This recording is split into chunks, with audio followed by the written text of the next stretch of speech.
contoh saja, contoh putusan, baik itu yang sifatnya banding maupun gugatan. Juga ada contoh PK, PK nanti kita bahas di belakang saja ya. Tapi contohnya sudah saya berikan.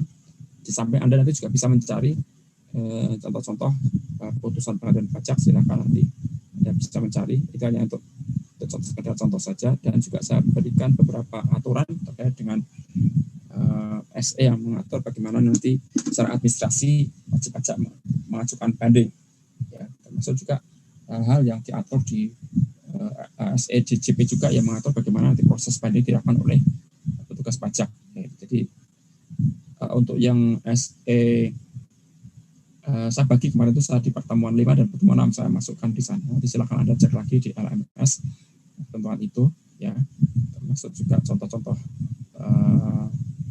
dari putusannya, ya. Baik, di slide ini kita bisa melihat bagaimana alur pencabutan banding, yang kita tahu bahwa banding itu bisa dicabut sepanjang wajib pajak menghendaki itu, gitu ya. Ya, kalau wajib pajak menghendaki itu, ya silahkan saja, ini kan hak wajib pajak. Hanya kalau sudah diajukan dan dicabut, maka tidak bisa diajukan lagi karena haknya sudah gugur, kira-kira gitu. Nah, kalau diajukannya sebelum sidang, maka harus melalui penetapan ketua pengadilan pajak. Sedangkan kalau diajukan setelah sidang, maka nanti akan ada putusan dari majelis atau hakim tunggal untuk ya intinya untuk menyelesaikan atau memberikan putusan atas pencabutan yang diajukan oleh wajib pajak tersebut. Ya, jadi ini yang perlu diketahui oleh wajib pajak. Termasuk juga nanti risiko-risiko yang terjadi pada saat wajib pajak mengajukan banding dan dia mengalami kekalahan, atau dalam arti dia ditolak atau dikabulkan sebagian, sepanjang masih ada kurang bayar, dia juga harus siap dengan konsekuensi risiko denda administrasi, ya, sanksi 100%. Nah, tentu saja dengan adanya konsekuensi itu, setiap wajib pajak harusnya benar-benar menyiapkan proses banding ini dengan sungguh-sungguh, gitu, tidak sembarangan.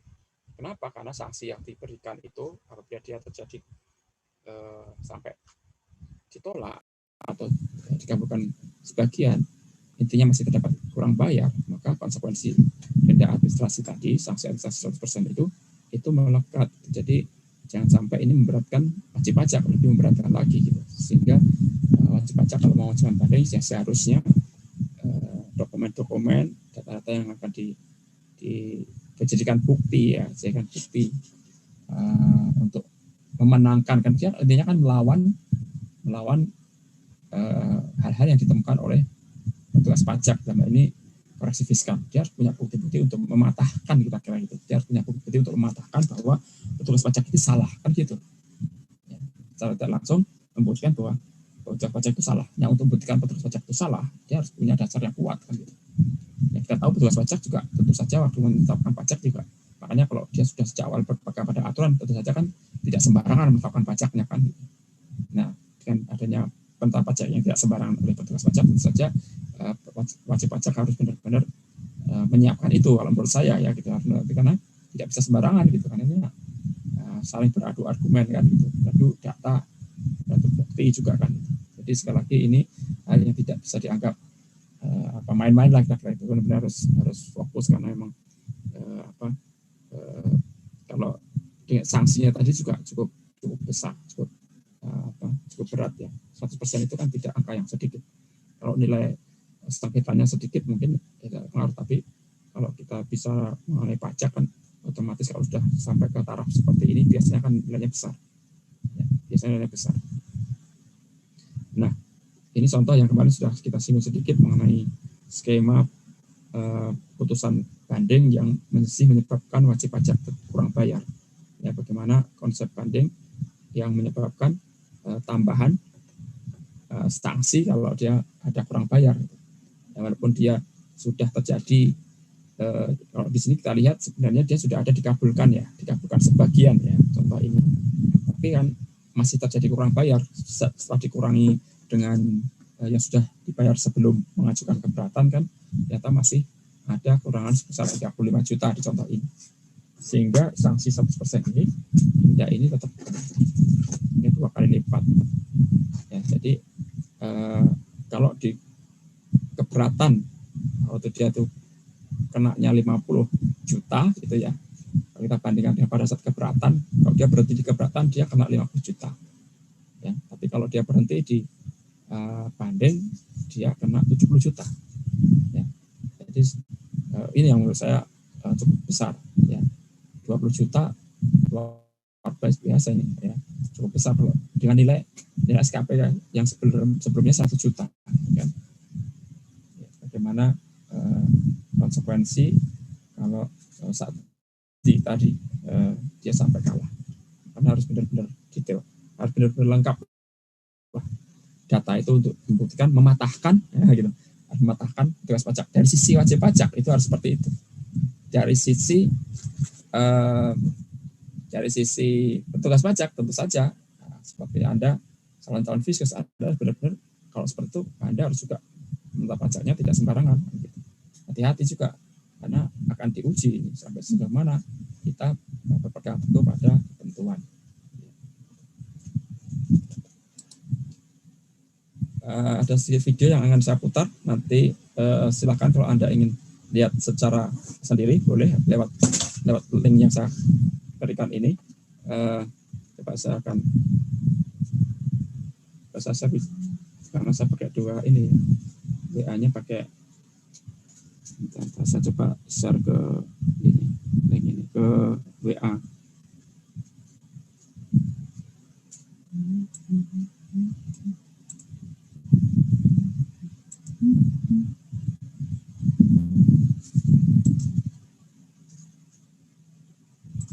Biar bisa yang mau lihat sendiri juga boleh, nanti saya putar, karena kalau saya putar di sini mungkin juga bagus, bisa juga tidak gitu, karena kadang-kadang kalau diputar itu dari tempat saya mungkin videonya akan tidak bagus karena ada delay biasanya.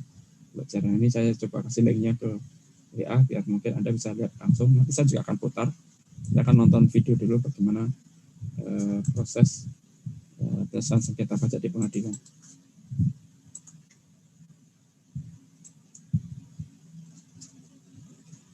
Ini saya kirim satunya, ada 2 video ini ya.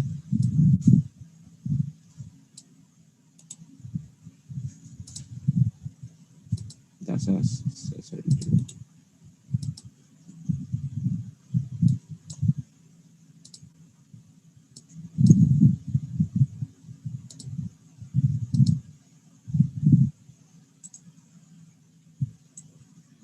Ada 2 link video, nanti silahkan kalau Anda ingin lihat langsung boleh langsung dari link yang sudah saya berikan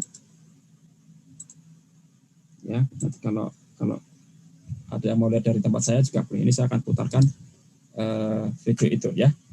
Ya kita lihat dulu ya link video kita ini ya, kita lihat yang paling atas dulu aja.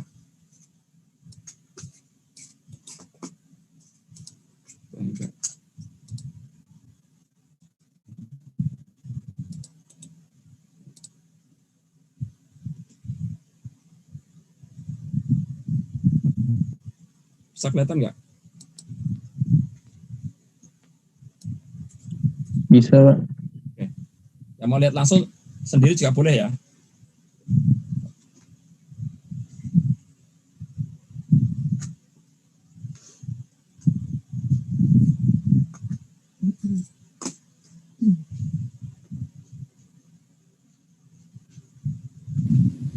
Belum ada suaranya, Pak. Nggak masuk suaranya? Nggak masuk suaranya? Masuk nggak suara videonya? Belum, Pak.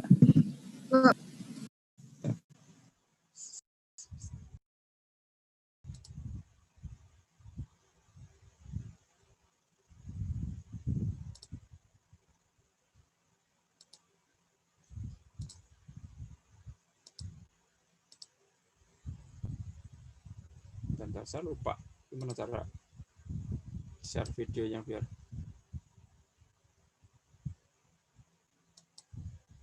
ada settingnya. Sebentar, yang bisa full semua itu loh, saya lupa. Ada yang bisa mengingatkan saya?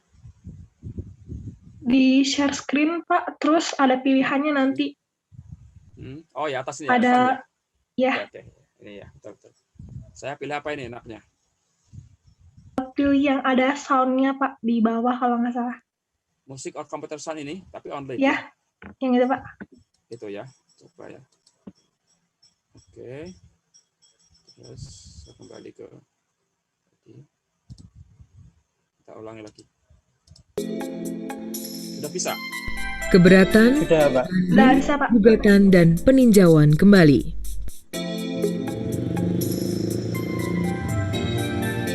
Selamat siang. Siang. Silakan duduk, Pak. Terima kasih. Ada yang bisa saya bantu? Pak, saya mau protes. Saya menerima SKPKB, padahal saya sudah membayar pajak dengan benar. Pak, zaman sekarang susah cari duit. Pokoknya saya protes berat. Tenang, Pak. Jika Bapak sebagai wajib pajak merasa tidak puas atas ketetapan pajak yang dikenakan, Bapak bisa mengajukan keberatan.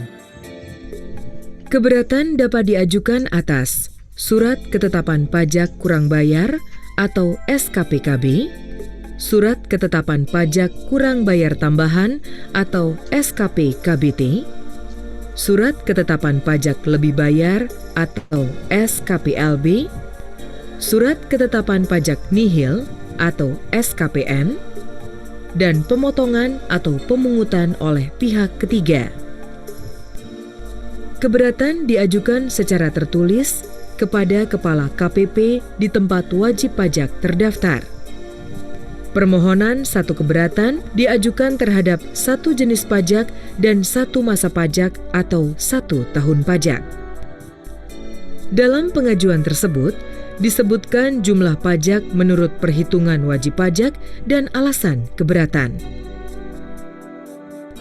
Keberatan diajukan paling lama 3 bulan sejak terbitnya SKP atau pemotongan pihak ketiga. Dalam hal wajib pajak mengajukan keberatan atas surat ketetapan pajak, wajib pajak wajib melunasi pajak yang harus dibayar paling sedikit sejumlah yang telah disetujui wajib pajak dalam pembahasan akhir hasil pemeriksaan sebelum surat keberatan disampaikan. Keputusan atas keberatan dapat berupa menerima seluruhnya atau sebagian, tetapi juga bisa menolak atau bahkan menambah besarnya pajak. Hah? Tambah besar? Itu terjadi jika ditemukan data yang justru membuktikan bahwa wajib pajak membayar kurang. Lalu, kalau saya kurang puas bagaimana? Bapak bisa mengajukan banding. Pengajuan banding ditujukan ke pengadilan pajak. Pengajuan banding paling lambat 3 bulan sejak surat keputusan keberatan diterima. Dalam pengajuan, berikan alasan yang jelas. Lampiri dengan salinan surat keputusan keberatan. Ajukan surat banding untuk setiap satu surat keputusan keberatan. Sebelum banding, jumlah pajak yang terutang harus sudah dibayar 50%. Untuk melaksanakan asas keadilan, Bapak sebagai wajib pajak juga diperkenankan untuk mengajukan gugatan.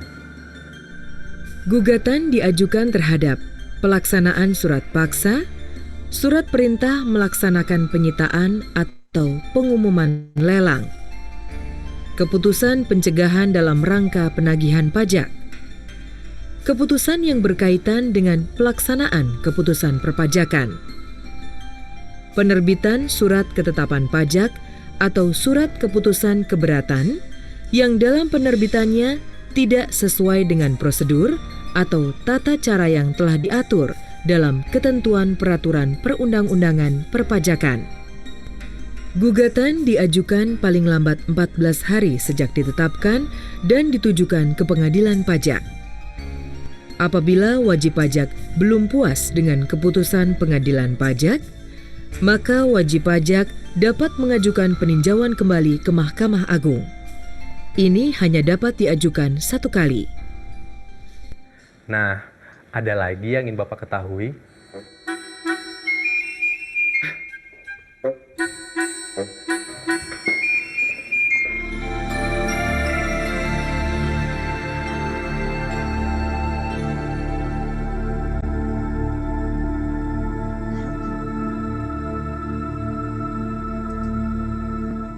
ini slide pertama ya.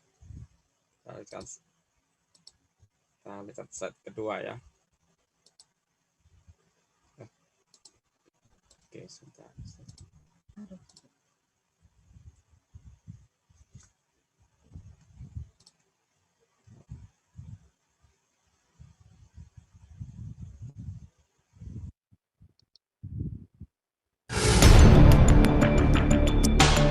Gimana? Dengar suaranya? Bisa terdengar nggak? Bisa kedengaran suaranya? Hanya terdengar suaranya saja, Pak. Gambarnya tidak ada. Nggak ada. Oke, sebentar.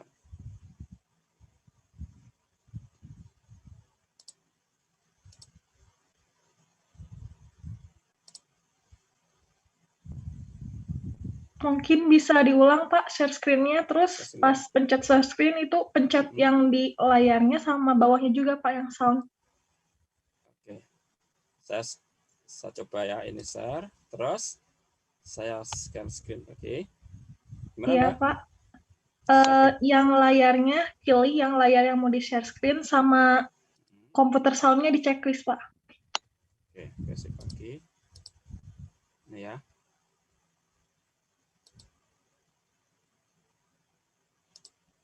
Cepat sekarang ya.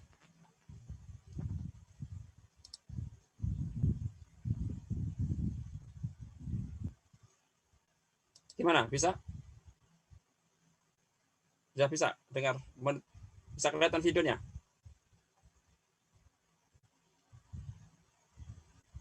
Bisa kelihatan videonya nggak? Kelihatan videonya? Kelihatan? Videonya kelihatan Pak. Suaranya?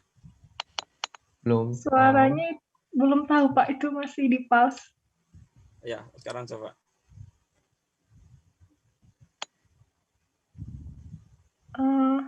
Sepertinya tidak terdengar Pak. Sudah terdengar suaranya? Tidak terdengar Pak. Tidak terdengar ya? Belum, Pak. Oke, berarti ini ada error lagi sebentar. Tadi ya. Kembali ke sini kali ya. Bisa juga ya.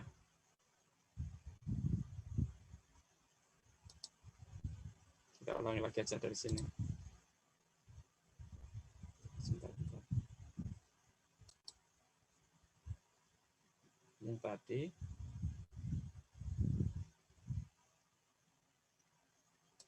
Dari sini lagi, coba.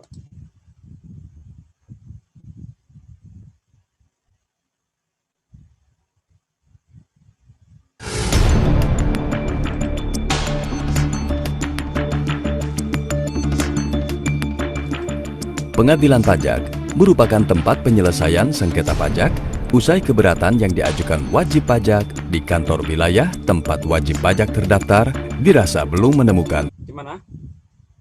Sudah semua? Sudah bisa dengar sama lihat video?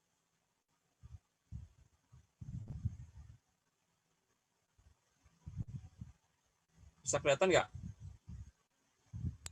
Videonya belum terlihat, Pak. Tapi suaranya ada. Oh iya, berarti balik tadi ya, seperti tadi ya. Oke.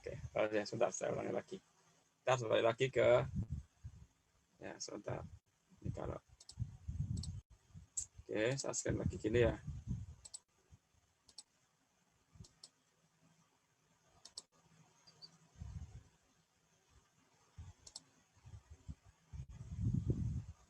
Sudah? Sudah, Mbak? Bisa dengar semua? Kembali lagi kayak tadi, Pak. Gambarnya ada tapi suaranya tidak ada. Ada ngasih solusi ke saya? Nonton sendiri-sendiri aja, Pak. Oke, nonton sendiri ya. Saya tetap putar ya. Saya Ya, putar Pak. nanti suaranya nonton sendiri ya. Ya, Itu Pak. solusi ya. Oke, saya putar aja di sini, nanti yang lain nonton sendiri. Silakan.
Oke, ada yang belum selesai nonton videonya?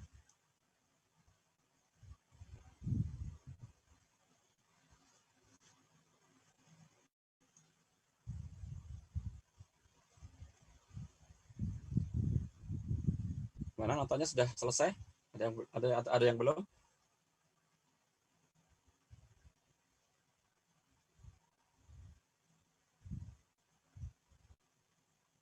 Tadi kan ada yang nonton sendiri. Yang nonton sendiri barangkali ada yang belum? Belum selesai? Sudah Pak. Selesai Sudah. ya? Oke, sudah selesai ya. Tadi gambaran bagaimana proses proses upaya hukum baik dari keberatan sampai ke banding ya. Jadi yang dilakukan oleh wajib pajak dan proses yang ada di pengadilan pajak. Mudah-mudahan bisa memberikan gambaran bagaimana proses yang tadi dilakukan dilakukan di pengadilan pajak dan dipimpin oleh majelis hakim tadi, dan kedua belah pihak baik dari wajib pajak maupun dari Fiskos yang diwakili oleh telah keberatan dan mempertahankan apa-apa yang sudah menjadi catatan pajak sebelumnya. Ya, ini yang tadi saya katakan bahwa masing-masing harus punya dasar yang kuat, karena bagi wajib pajak itu adalah men-challenge atau mematahkan pendapat petugas pajak. Petugas pajak dia harus mempertahankan ketetapan pajak yang sudah dilakukan sejak proses, mungkin sejak pemeriksaan ya, mungkin sejak proses pemeriksaan itu menjadi karena awal muasalnya dari proses upaya hukum tadi kan dari sana ya. Jadi sekilas kita bisa melihat bagaimana proses pengadilan pajak tadi dilaksanakan. Oke, ini gambaran sekilas mengenai proses pengadilan pajak. Nah, terkait dengan proses bandingnya, permohonan bandingnya, otomatis nanti di sini sebenarnya saya buat aktivitas mandiri juga, tapi nanti silahkan Anda lakukan di luar kelas saja gitu ya. Jadi ini untuk membuat, sebenarnya yang membuat kan bukan Fiskosnya kan, seperti ini kan yang membuat adalah dari pihak wajib pajak ya, atau kuasanya. Nah, ini cara membuat ini tentu ada guidance-nya. Guidance-nya ini ada di kita lihat ya, guidance-nya ada di SE yang saya share di LMS. Ya, di sana ada SE 08 2017 ya. Ini bisa kelihatan ya. Kelihatan, Pak. Kelihatan ya. Nanti juga ada bisa download dari LMS. Ini SE yang mengatur tentang kelengkapan administrasi pada saat mau mengajukan gugatan banding atau gugatan. Ya, jadi ini SE memang mengatur lebih ke wajib pajak sebenarnya. Dari wajib pajak, kalau dia mau mengajukan banding atau gugatan, dia harus memperhatikan SE ini. Ya, di sini Ketua Pengadilan Pajak Republik Indonesia memberikan salinan SE ini kepada para ketua pengadilan, wakil ketua, atau majelis hakim, panitera mohon banding, mohon banding atau penggugat maupun yang terbanding atau tergugat. Jadi dua belah pihak ya sebaiknya mengikuti SE ini sebelum dia beracara di pengadilan pajak. Ya, kita lihat ya sama-sama bagaimana SE ini mengatur ya, mengatur.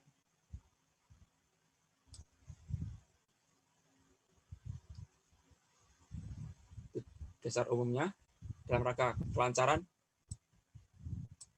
dan tertib administrasi banding atau gugatan serta guna mendukung peningkatan efisiensi, efektivitas, akuntabilitas, dan percepatan layanan administrasi sengketa pajak, maka perlu disusun ketentuan yang mengatur mengenai pemenuhan kelengkapan administrasi atas dokumen pendukung yang harus disertakan dalam rangka pengajuan banding gugatan. Dasar hukumnya ini ada Undang-Undang Pengadilan Pajak dan seterusnya. Ya. Terus kita coba lihat besarnya seperti apa. Maksud tujuan dari sini agar sesuai dengan ketentuan otomatis ya. Tujuannya untuk tertib administrasi, peningkatan pelayanan pelaksanaan administrasi surat banding. Nah, ini ada kelengkapan nih yang harus dipenuhi pada saat mau mengajukan banding maupun gugatan. Antara lain disebutkan di sini, surat banding atau surat gugatan diajukan kepada pengadilan pajak sebanyak 2 rangkap yang terdiri 1 rangkap asli dan 1 rangkap fotokopi.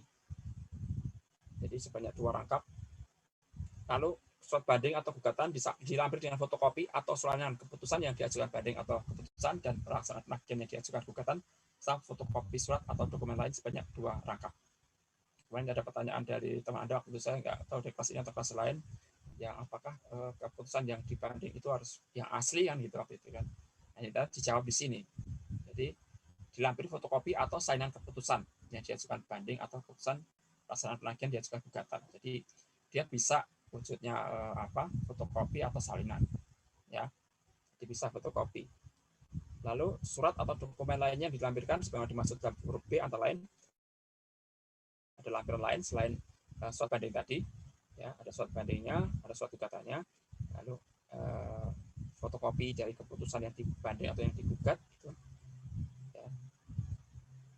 Jumlah rangkapnya juga harus dipenuhi rangkapnya, ya. Dia harus rangkapnya dipenuhi. Surat atau dokumen lain yang dilampirkan antara lain di sini untuk banding atas keputusan keberatan terkait pajak pusat atau pajak daerah, maka ada surat keberatannya. Jadi surat keberatan yang awal dibuat itu juga dilampirkan. Jadi waktu proses keberatan kan dia ngajukan surat keberatan ya. Itu ya juga harus dilampirkan. Surat keberatan itu berarti harus ada lampirannya. Nah, kalau sudah yang asli gimana, paling nggak bisa kan ada pertinggalnya kan ya, ini disampaikan ya, termasuk SKP-nya kalau ada SKP yang akan dibanding gitu kan, dan surat setoran pajak jika terdapat setoran pajak, termasuk kalau dia sudah membayar paling sedikit sebesar yang dia sudah setujui dalam pembahasan akhir, itu kan ada SSP-nya ya. Terus dilanjutkan di sini untuk banding atas keputusan keberatan terkait cukai, nanti ada cukai juga ada di sini karena lembaga pengadilan pajak ada mengatakan dia juga sebagai badan peradilan yang juga terkait dengan sengketa, tidak hanya pajak pusat tapi juga termasuk pajak daerah juga ya, termasuk juga yang di sini kalau pusat kan termasuk bea cukai, dia juga menangani upaya hukum terkait dengan urusan bea cukai. Untuk cukai kita lewati dulu ya. Untuk gugatan, ya ini nanti kalau gugatan kita belum bahas, tapi ini paling tidak kita bahas ini dulu. Di gugatan ada surat keputusan atau surat lainnya yang digugat. Ada yang digugat, maka suratnya harus ada STP atau surat tagihan pajak untuk gugatan atas penolakan sanksi administrasi ataupun semua gugatan yang terkait dengan surat tagihan pajak. Pelaksanaan penagihan pajaknya yang digugat ya. Apakah pelaksanaan penagihan terkait dengan surat paksa atau surat perintah pelaksanaan penyitaan atau pengumuman lelang. Nah, ini semua yang harus dibuktikan, harus dilampirkan. Lalu bukti membayar 50% dari jumlah pajak yang terutang sebanyak diatur dalam pasal 36 ayat 4 Undang-Undang Nomor 14 tahun 2002 tentang perlindungan dalam pajak. Jadi di sini di Pengadilan Pajak, di Undang-Undang Pajak, terutama di pasal 36, kalau Anda melihat di Undang-Undang Pajak, di pasal 36, saya juga bawa undang-undangnya ini, dan kita lihat ya. Pasal 36, silakan nanti saya lihat. 36, ya, ini ada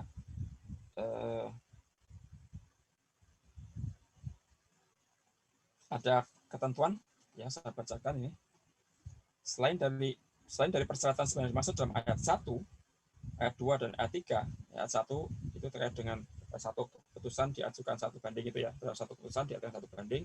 Yang ayat 2 banding diajukan sesuai alasan yang jelas, cantumkan tanggal terima surat keputusan yang dibanding, dan yang ketiga surat banding dilampiri dengan salinan keputusan yang dibanding. Nah, selain yang 1, 2, 3 tadi, dalam hal banding diajukan terhadap besarnya jumlah pajak yang terutang, banding hanya dapat diajukan apabila jumlah yang terutang dimaksud telah dibayar sebesar 50%. Ya, penjelasannya cukup jelas. Sudah cukup jelas. Nah, di sini ada kewajiban membayar 50% jumlah pajak yang terutang. 50% jumlah pajak terutang. Kalau waktu keberatan, dia membayar sejumlah minimal yang disetujui dalam pembahasan akhir. Pada saat mengajukan banding, ada ketentuan di Undang-Undang Pengadilan Pajak yang menyebutkan bahwa jumlah terutang ini harus dibayar sebanyak 50%. Kalau menurut Anda terkait dengan klausul ini, yang dibayar berapa gitu? Kita diskusi terkait dengan klausul ini, pasal ini. 50% yang terutang itu berapa gitu. Ada ini enggak? Ada semacam ada punya gambaran juga enggak, punya semacam bayangan enggak terkait dengan huruf D ini? Atau kalau di pasal 36 itu di ayat 4 tuh Anda punya gambaran enggak terkait dengan pasal membayar 50%? Kalau membayar paling sedikit minimal yang disetujui dalam closing conference atau pembahasan akhir kan jelas itu. Saya setuju berarti bahwa dibayar. Kalau sekarang 5% dari jual pajak yang terutang gitu. Anda punya gambaran nggak kira-kira terkait klausul ini? Kita diskusi dulu di sini. Yang punya pendapat,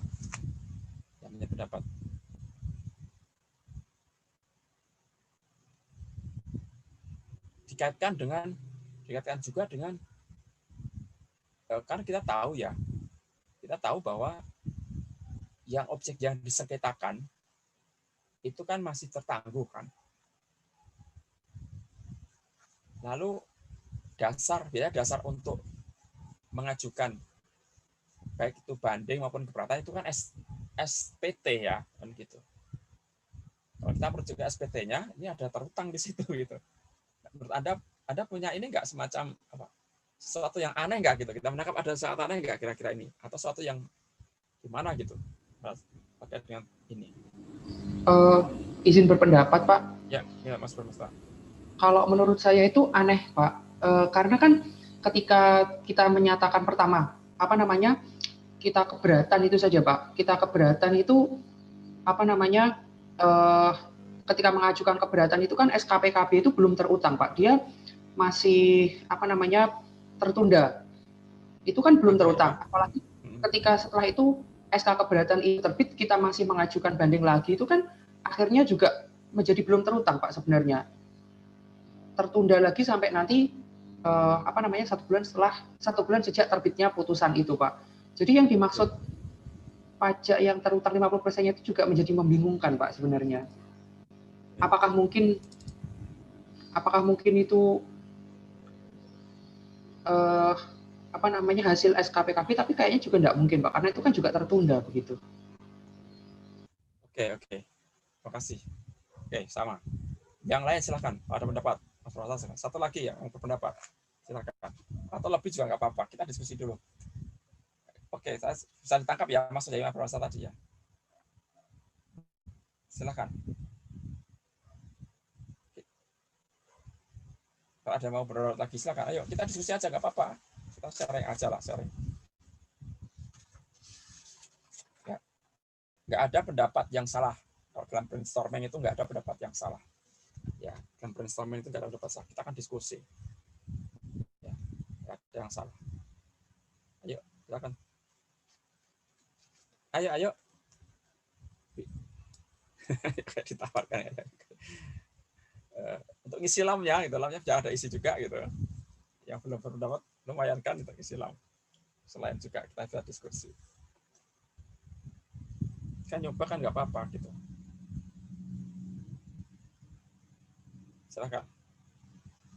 Ada lagi? Ya. Oke, kalau nggak ada ya, tapi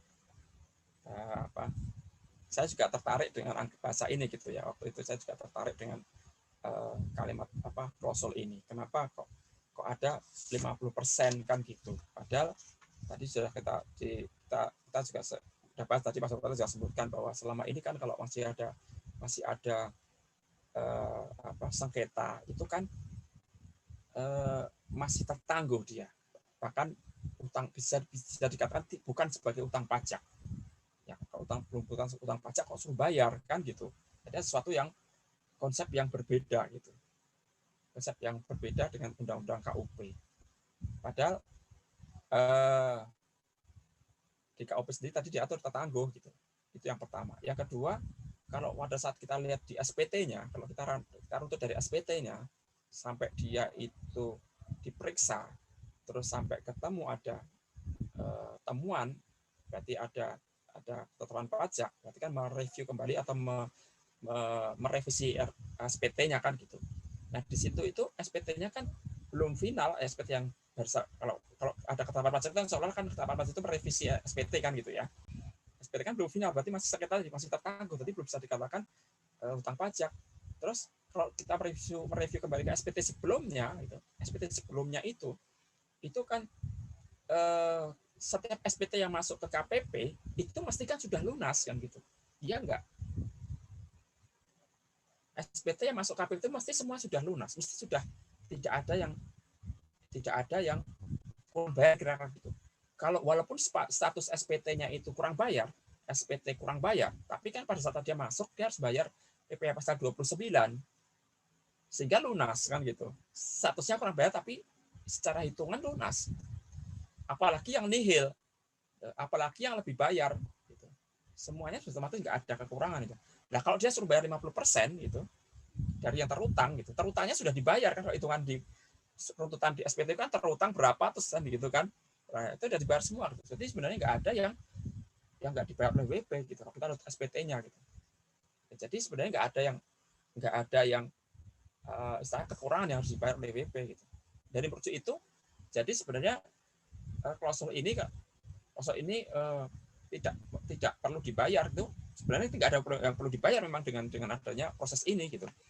Nah itu saya pernah tanyakan kepada sekretaris pengadilan pajak waktu itu yang pada saat beliau datang ke kampus itu yang lama yang beliau kan sekretaris yang tanda tangan SE ini, yang ikut tanda tangan SE ini beliau beberapa tahun lalu meninggal dunia. Ya. Tapi sebelum itu dia sempat datang ke kampus, terus sempat saya tanya itu apakah benar bayar gitu kan, untuk meyakinkan kembali kan gitu. Ternyata memang nggak bayar gitu. Jadi walaupun ini ada klausul ini, tapi kalau dituntut dengan skema SPT-nya gitu kan, terus terkait dengan status sengketanya yang belum menjadi utang pajak itu memang tidak perlu membayar. Jadi kalaupun ada bukti pembayaran itu bukti pada saat yang disetujui saja dalam pembahasan akhir. Jadi terkait ini tidak perlu bayar lagi WP-nya. Gitu. Ya tidak perlu bayar lagi. Itu yang saya juga sudah mendapat kepastian ternyata nggak perlu bayar lagi. Ya tidak perlu bayar. Jadi ada klausul ini, tapi kalau tidak ada klausul ini gitu. Saya kita lihat ya, kita lihat di undang-undang ini gitu, undang-undang pengadilan pajak, kita lihat ternyata undang-undang pengadilan pajak itu kan undang-undang nomor 14 tahun 2002 kan gitu ya. Ya, undang-undang pajak 2002, sedangkan KUP sendiri ya, kita lihat KUP sendiri itu yang terakhir itu kan KUP kan terakhir tahun 2008 kan 2007 kan gitu kan. Dengan adanya Undang-Undang 28 2007 itu kan berarti sudah lebih terakhir, lebih update KUP-nya gitu. Ya. Maka memang di konsep KUP yang baru itu memang utang pajaknya itu tertangguh gitu. Sedangkan KUP yang lama 2000 itu tidak tertangguh. Makanya kalau saya menduga karena ini ada kaitannya dengan undang-undang KUP yang lama gitu. Ya. Karena undang-undang KUP lama itu yang tahun 2000 itu wajib pajak itu dia itu mengajukan keberatan atau istilahnya proses hukum, upaya hukum, penagihan itu juga jalan gitu. Jadi sudah dianggap sebagai utang pajak. Nah, gitu. Ya, secara filosofinya dia sudah dianggap sebagai utang pajak. Sehingga pada saat WJP mengajukan upaya hukum, karena itu upaya sudah dianggap sebagai utang pajak, maka ditagih, penagihan jalan. Makanya dia suruh bayar dulu yang terutangnya itu juga ada kaitan seperti itu. Ya, jadi ketetapan pajaknya itu sudah dianggap sebagai utang pajak, sehingga sudah bayar dulu kalau ada pajak terutang. Jadi kalau kita telusuri lagi, sepertinya memang karena undang-undang pengadilan pajak ini juga masih tahun 2002 ya. Yang notabene kalau dia mengambil dari KUP-nya kan berarti tahun KUP 2000 kan. Runtutannya kan kayaknya gitu. Dan sedangkan KUP sendiri sudah diamandemen di tahun 2007 gitu. Ya, jadi ini kalau kita lihat alurnya sehingga tadi konsep yang utang pajak tertangguh tadi itu tidak tepat untuk dikenakan 50% ini karena tertangguh kan gitu. Dan kalau menurut SPT-nya pun, meruntut ke SPT-nya pun, SPT-nya sudah lunas, SPT-nya sudah dibayar pada saat mengajukan SPT. Baik SPT kurang bayar pun sudah dilunasi. Yang bisa dibayar adalah pada saat ada yang disetujui dalam closing conference atau pembahasan akhir, itu sudah dibayar juga pada saat mengajukan keberatan. Jadi sudah dibayar semua sebenarnya gitu. Sehingga nggak ada yang perlu dibayar lagi oleh wajib pajak. Itu ya. Bisa ditangkap ya, maksud saya tadi diskusi di sini ya. Oke ya. Oke, jadi sebenarnya nggak perlu dibayar, intinya di situ. Tapi ini klausul ini ada, dan itu agar kita tidak bingung, karena konsep pajak itu tetap utuh, bahwa dia utang pajak itu kalau sudah dikata utang pajak itu kalau sudah definitif ya, atau sudah ingkrah, sudah ingkrah atau definitif. Jadi nunggu putusan ini dulu gitu kan, putusan ini harus ada terbit dulu putusannya kan gitu, harus putus dulu gitu. Ya, kita lanjutkan lagi ya.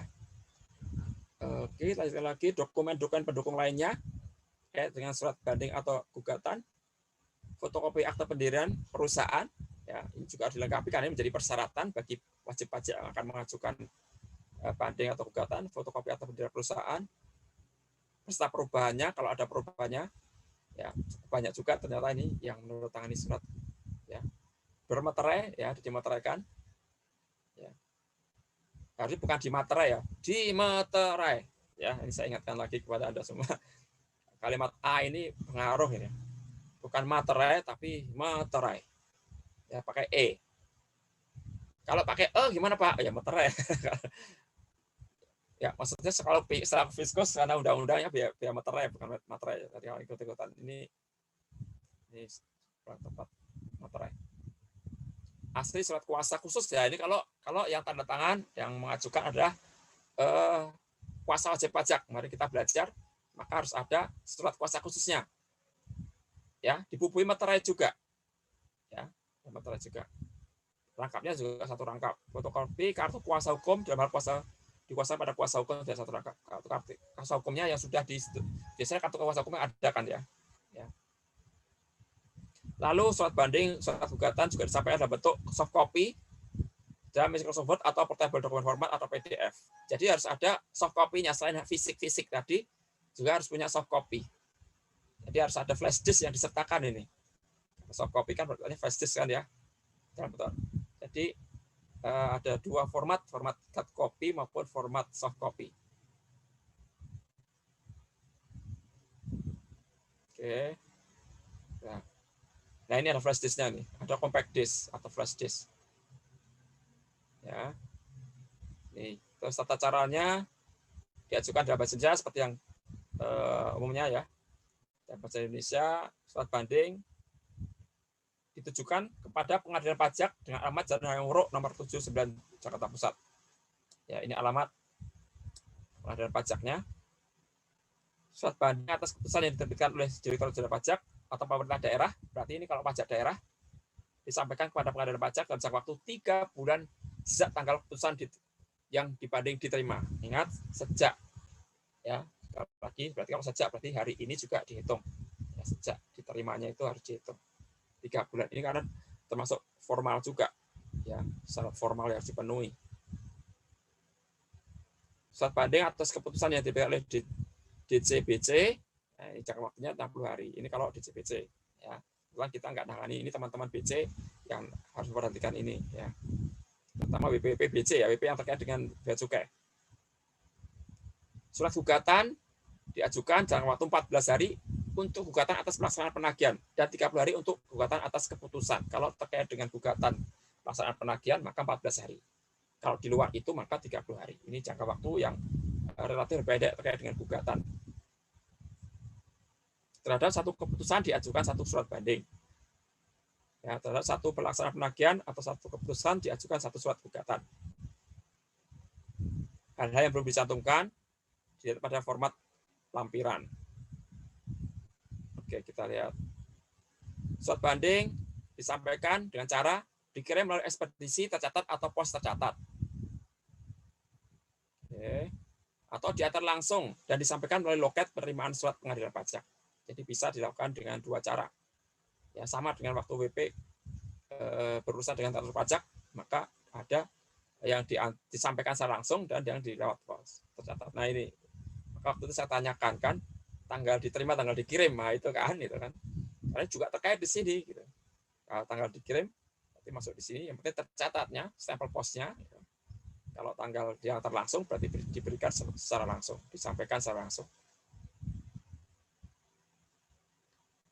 Nah ini kalau sudah proses tanggapan, setelah proses selanjutnya di pengadilan pajak ada surat banding, surat tanggapan. Ini nanti kalau proses sidang sudah berjalan ya, ada proses seperti ini. Nanti bisa dilihat lagi alur-alurnya ya. Kelengkapan administrasi termasuk bantahan nanti kalau sudah berproses ya. Kita lihat lampirannya ya. Ini lampirannya harus ada isian terhadap format daftar isian surat banding atau gugatan. Ini harus diisi oleh WP, format daftar isian.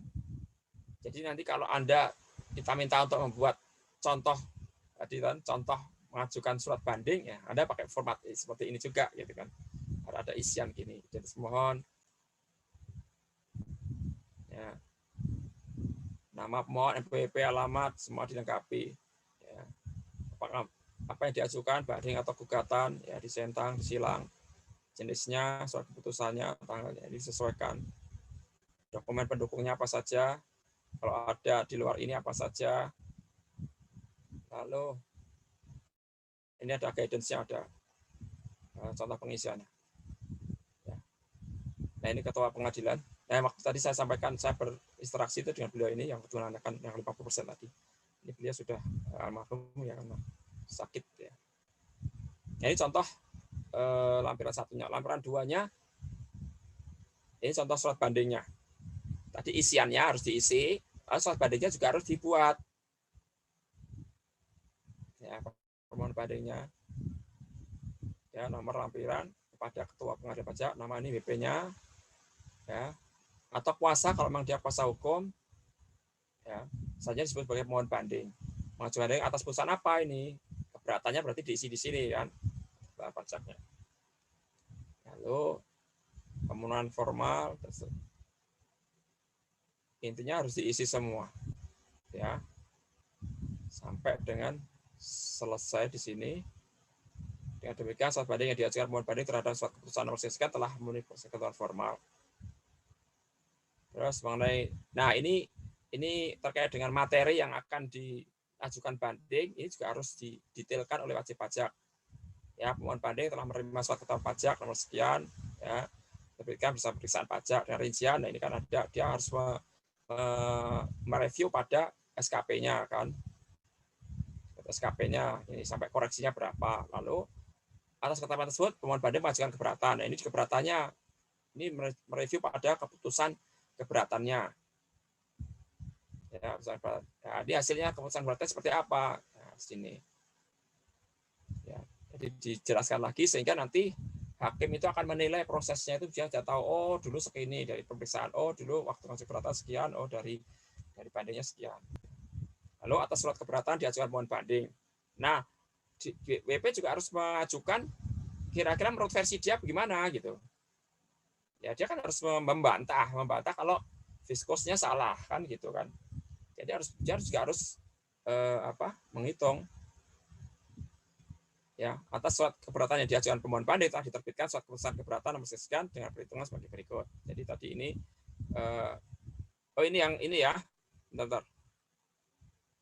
Oh yang menurut permohonan banding ini ya menurut ini yang menurut SK keberatannya ya, SK keberatannya.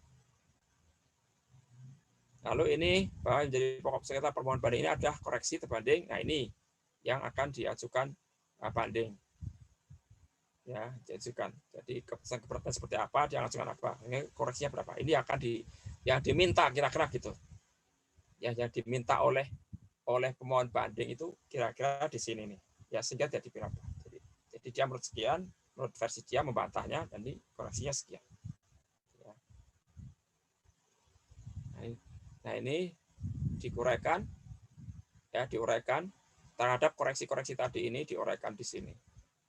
Ya, jadi harus didetailkan kalau biar sejelas-jelasnya. BP harus bisa menjelaskan secara detail hal-hal yang ada di sini menurut versi dia.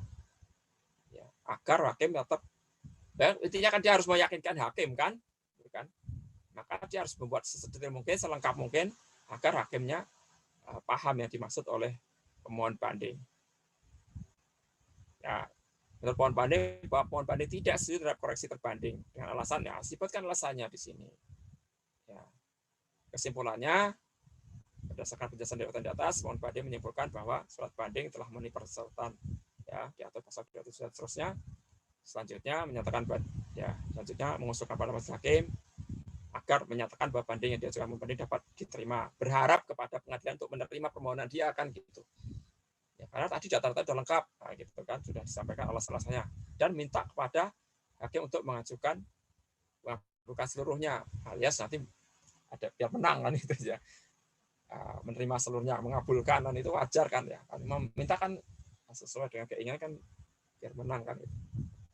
Ini baru nanti WP tanda tangan di sini.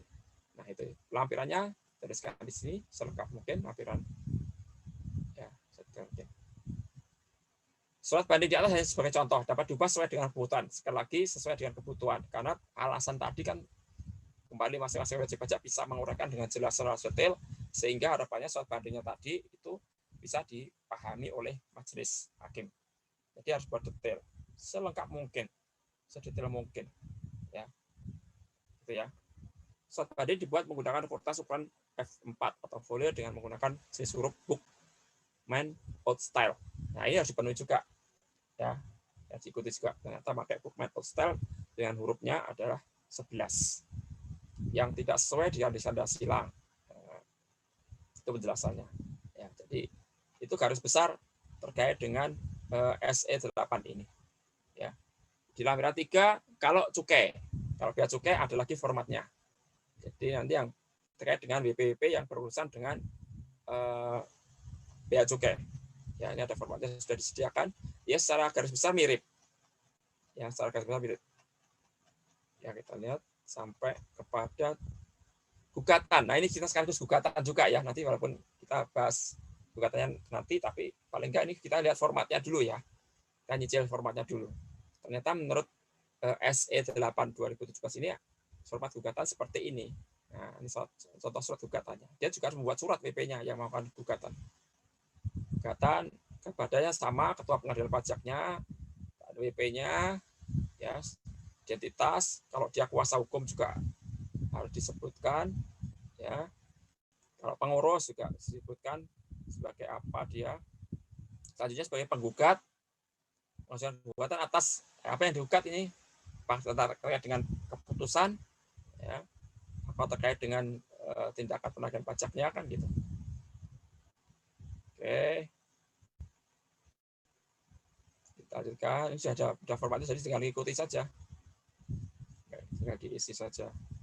Setelah dengan alasan-alasan yang jelas, yang berikan surat keputusan yang digugat, mengajukan gugatan.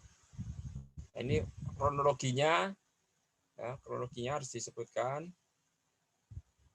Oke, pokok sengketanya, alasannya kenapa, ya, lalu kesimpulannya.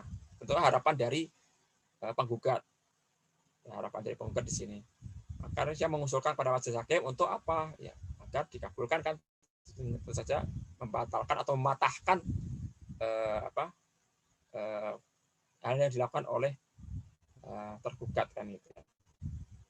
Jadi ingin menyatakan bahwa gugatan yang diajukan gugat dapat diterima karena telah memenuhi persyaratan formal.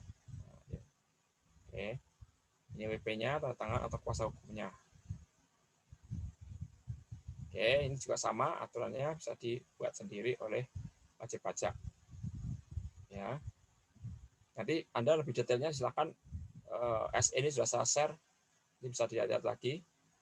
Ini kalau mencabut banding atau gugatan tadi kita belajar, ya, dicabut dalam proses belum selesai dicabut di tengah jalan. Ini kalau mau melakukan pencabutan sudah ada pernyataan pencabutan sama ini nomor atas surat dia di atas materai. Nah ini benar nih materai ini. Materai sekarang sudah 6.000, bukan 6.000, tapi materainya adalah sekarang 10.000 ya. Tetapi 1 tahun ini setelah berlakunya undang-undang yang baru, undang-undang materai yang baru, 1 tahun ini masih bisa ditoleransi masih menggunakan meterai yang lama. Jadi masih bisa bernilai di bawah 10.000 kan.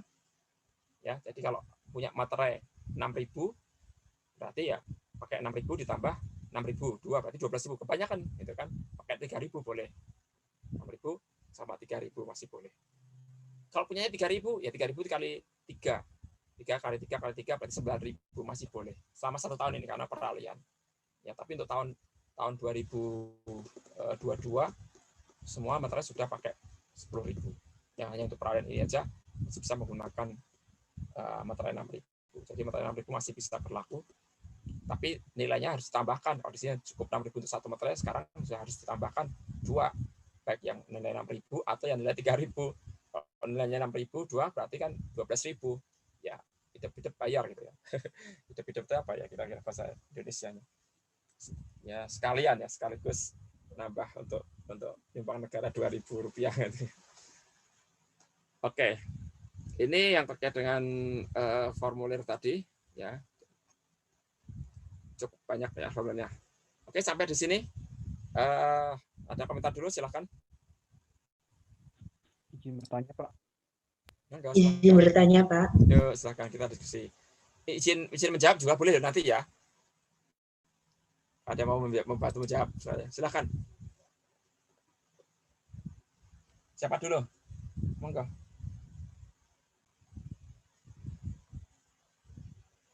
Silakan, nggak apa-apa. Langsung aja mulai. Siapa dulu?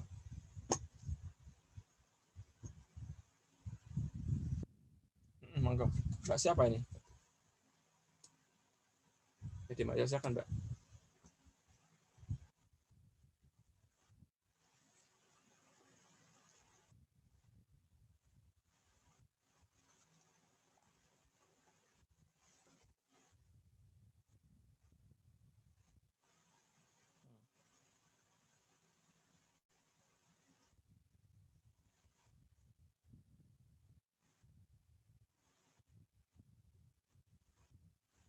BP-nya gimana? Mbak, tolong Mbak.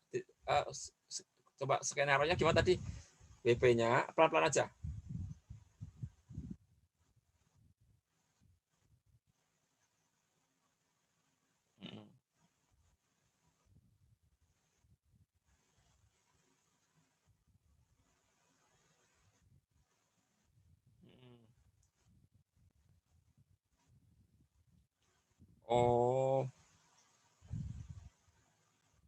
Oh gitu. Jadi sudah ada koreksi fiskal, terus dia mengajukan semacam alasan-alasan gitu ya, keterangan, terus sehingga di mana di keberatan itu dia direvisi lagi lah kira-kira gitu ya, atas keterangan wajib pajak tadi itu ya Mbak ya. Terus sehingga terbit SK keberatan ya bisa saja sebenarnya. Intinya adalah sepanjang dia punya bukti dokumen untuk mematahkan SK keberatannya itu koreksi ataupun pos-pos yang dilakukan di keberatan itu, pada dia punya bukti silahkan gitu. Nanti kan juga akan diadu juga kan dasar keberatannya itu kan juga nanti setelah keberatannya akan beradu argumen juga di pengadilan kan gitu. Jadi silahkan saja gitu. Tidak apa-apa, itu sah saja, boleh-boleh saja supaya itu dianggap tidak sesuai dengan data atau dokumen gitu atau bukti ya gitu. Jadi bukti, maka ada uji bukti tadi untuk melihat apakah benar gitu yang disampaikan BP, apakah benar seperti itu. Gitu. Jadi kalau menurut saya ya itu sepanjang dia merasakan itu masih belum beres, belum bisa diterima gitu ya, silahkan saja gitu Mbak. Itu Mbak Dina.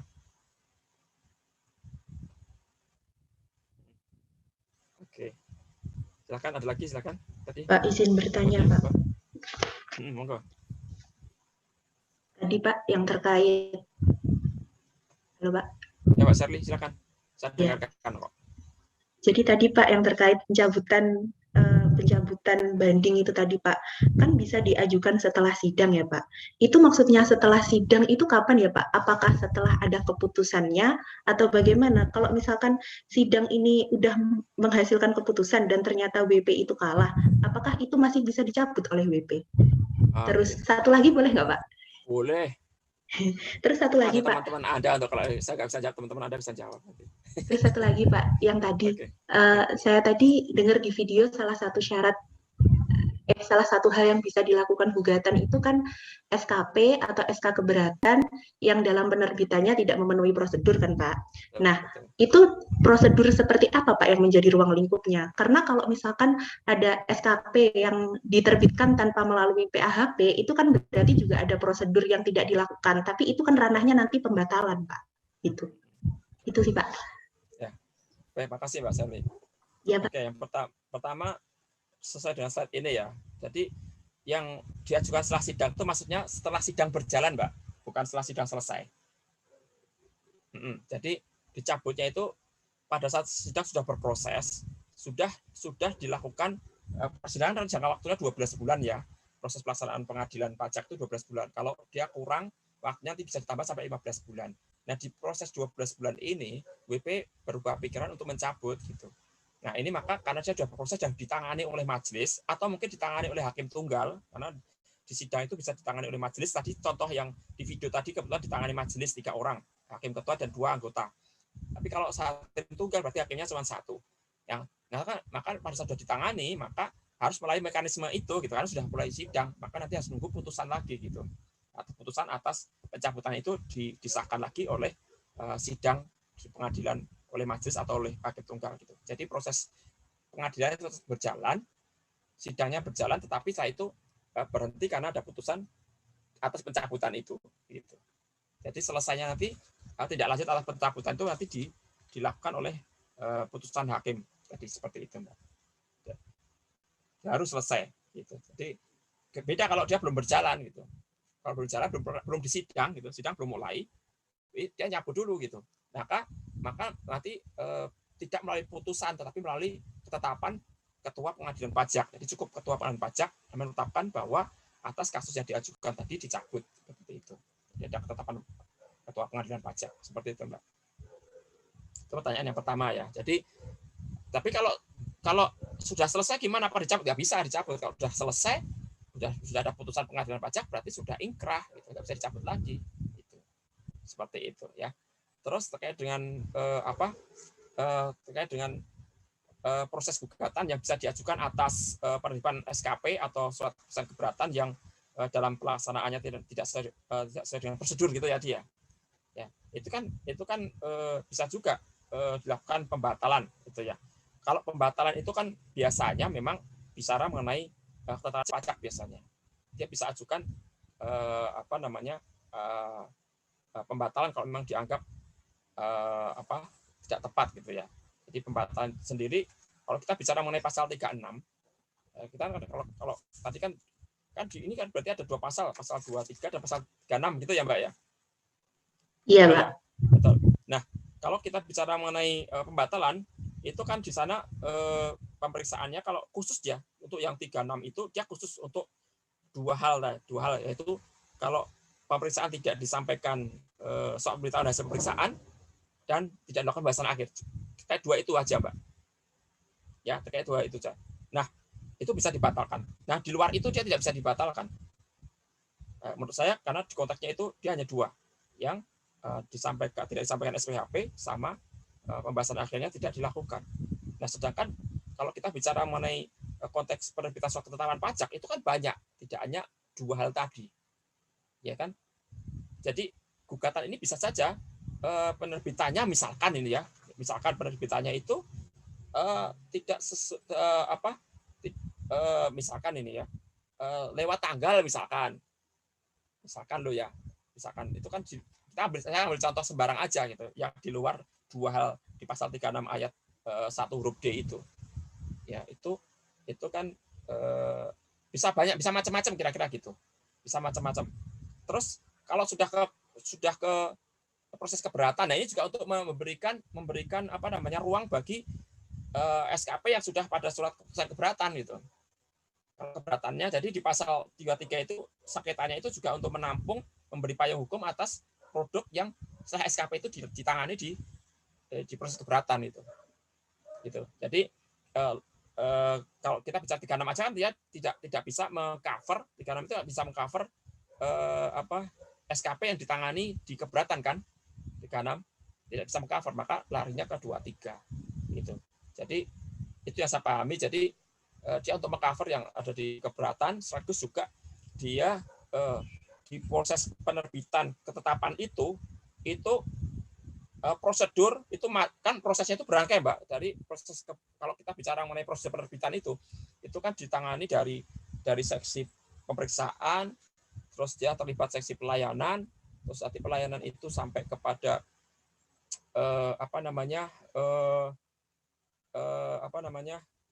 umum untuk dikirim kalau gitu ya.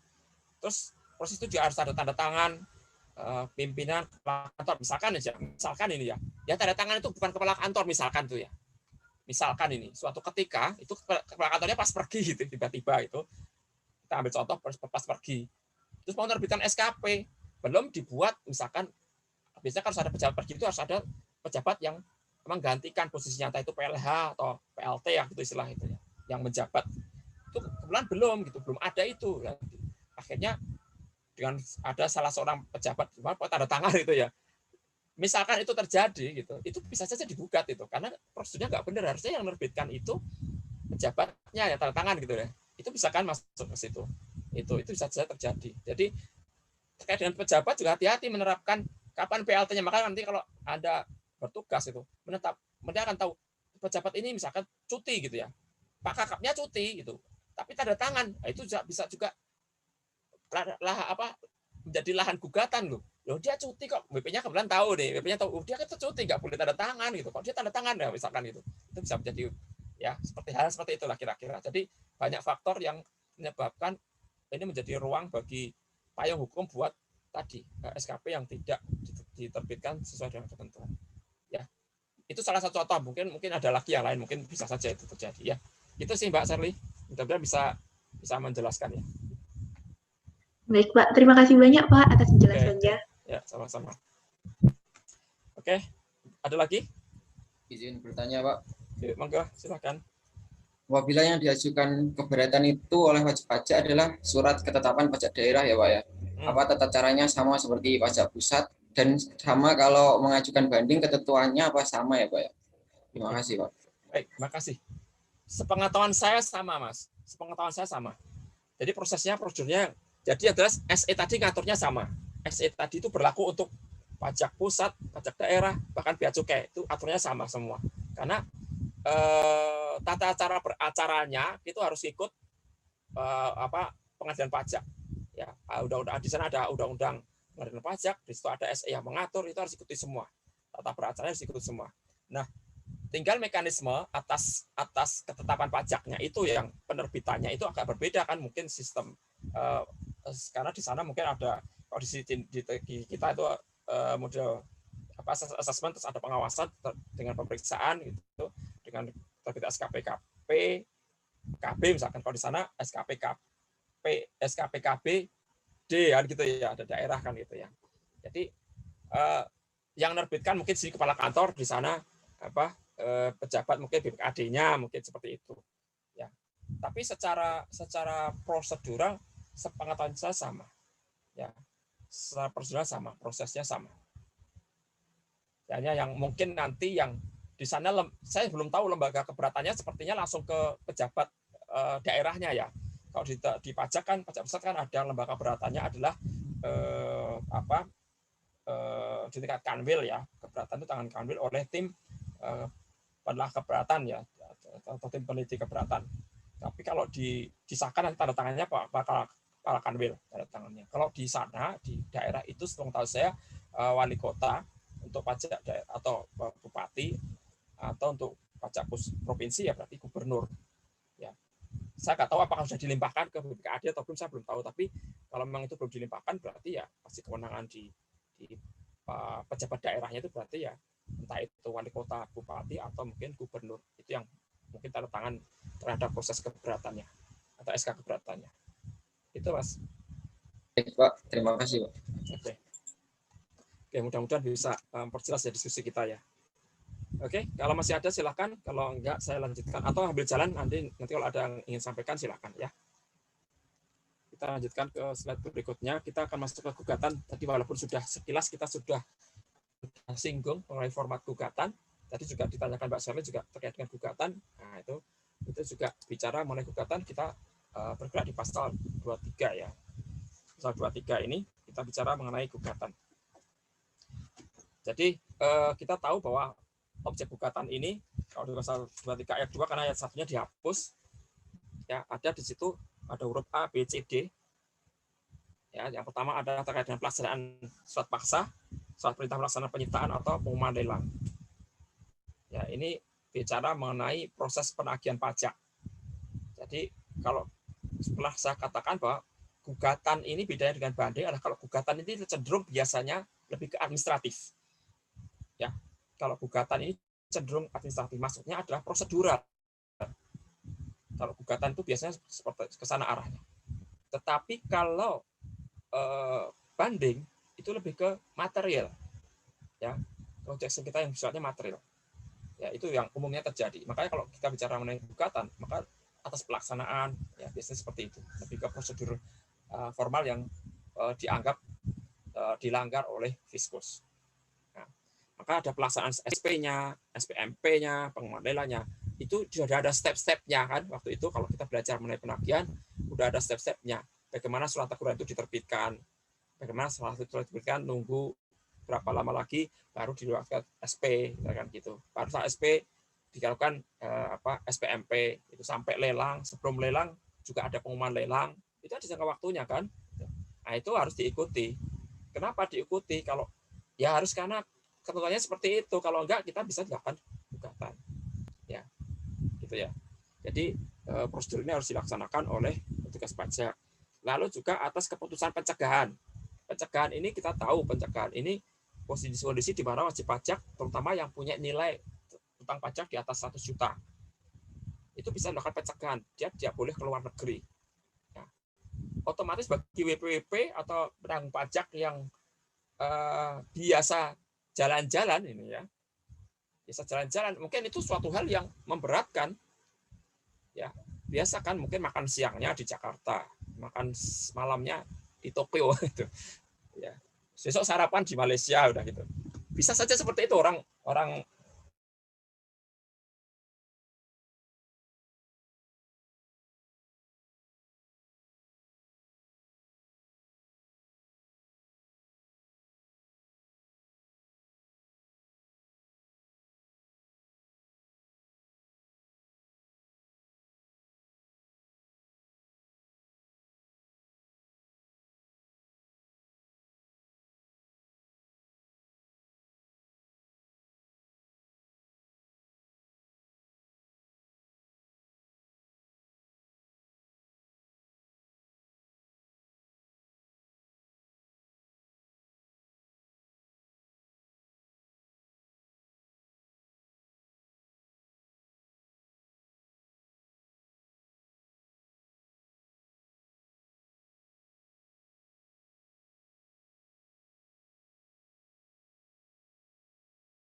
saya merasa ini juga empati juga pada teman-teman mahasiswa yang nulisnya tadi gitu. Saya nggak bisa nulis, Pak. Saya duduk berjam-jam, kadang saya duduk berjam-jam juga bisa keluar kata-kata, Pak, nggak bisa kalimat itu.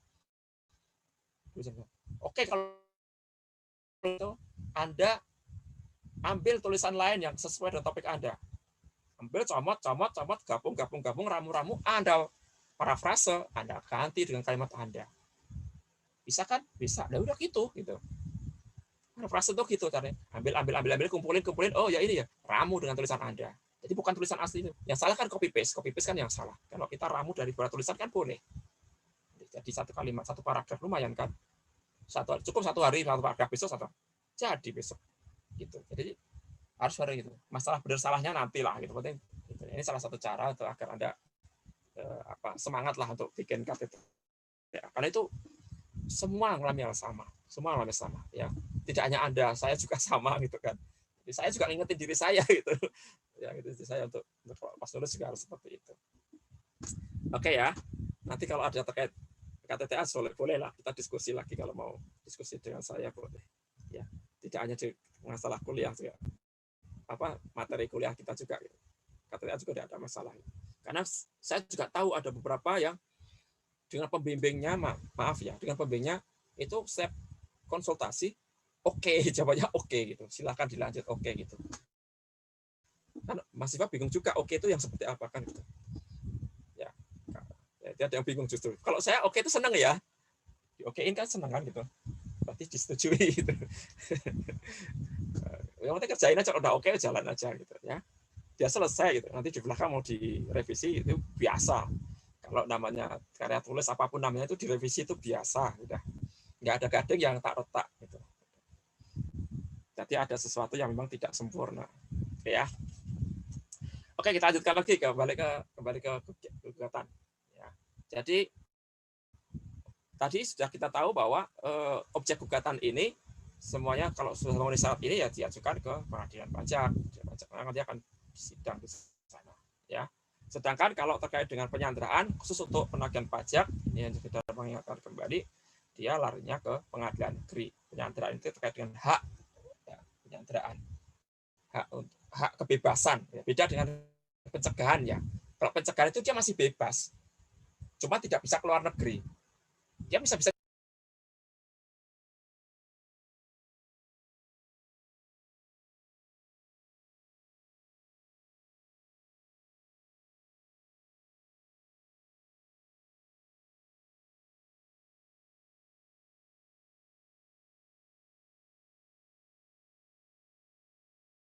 jalan ke mall, ya, mau nonton film masih